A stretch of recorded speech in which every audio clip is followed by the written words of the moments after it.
আল্লাহ পাক রব্বুল আলামিন কোরআনের মধ্যে বলেছেন, ইয়া আইয়ুহাল্লাযীনা আমানুত্তাকুল্লাহ ওয়াল তানজুর নাফসুম মা কদ্দামাত লিগাদিন ওয়াত্তাকুল্লাহ ইন্নাল্লাহা খাবীরুম বিমা তা'মালুন।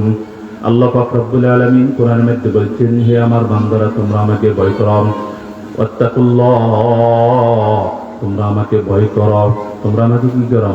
ইয়া আইয়ুহাল্লাযীনা আমানুত্তাকুল্লাহ, সমস্ত ঈমানদারদেরকে সম্বোধন করে বলছেন, হে ঈমানদার, তোমরা পুরুষ হইতে পারো, তোমরা নারী হইতে পারো, তোমাদের অন্তরের ভিতরে আমার ভয়টা রাখো। তোমাদের অন্তরের ভিতরে কি রাখো? আমার ভয় রাখো। এই কারণে আল্লাহ পাক রব্বুল আলামিন জায়গায় জায়গায় বলেছেন, ইয়া আইয়ুহাল্লাযীনা আমানুত্তাকুল্লাহ ওয়া কুনু মা'আস সাদিকিন, তোমরা অন্তরে ভয় রাখবা, সত্যবাদীদের সাথে চলাফেরা করবা, যারা সঠিক কথা বলে, তারা যারা সত্য কথা বলে, যারা মিথ্যা কথা বলে না, তোমরা তাদের সাথে তোমরা চলাফেরা করবা, তাদের সাথে সম্পর্ক রাখবা। আলেম ওলামার যারা আছে তাদের সাথে তোমরা সম্পর্ক রাখবা।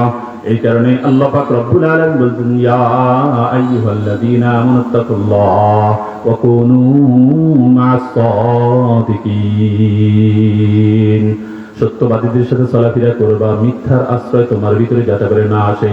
কারণ মিথ্যাবাদী যারা আছে তারা সত্যটাকে মিথ্যা বানিয়ে ফেলে, মিথ্যাটাকে সত্য করে ফেলে।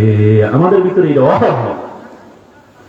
এই কারণে আল্লাহর হাবিব রাসূল পাক সাল্লাল্লাহু আলাইহি ওয়াসাল্লাম হাদিসের মধ্যে বলেছেন, আয়াতুল মুনাফিকি সালাসুন, ইযা হাদাসা কাযাবা ওয়া ইযা ওয়াদা আখলাফা ওয়া ইযা উতিমিনা খানা। মুনাফিকদের চরিত্র তিনটা ভাবে ফুটে ওঠে।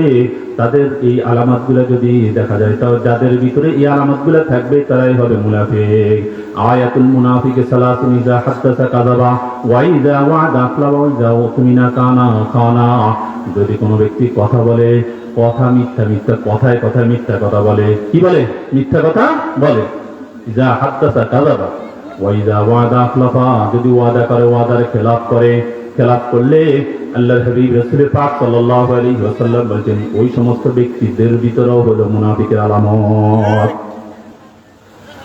ওয়া ইযা উতমিনা খানা, আমানত কোন বস্তু রাখতে কারণে কর, ওটার খেয়ানত করলে আল্লাহর হাবিব রাসূল পাক সাল্লাল্লাহু আলাইহি ওয়াসাল্লাম বলতেছেন, ওই সমস্ত ব্যক্তিদের ভিতরেও হবে, এটাই হবে মুনাফিকের আলামত। কিসের আলামত? মুনাফিকের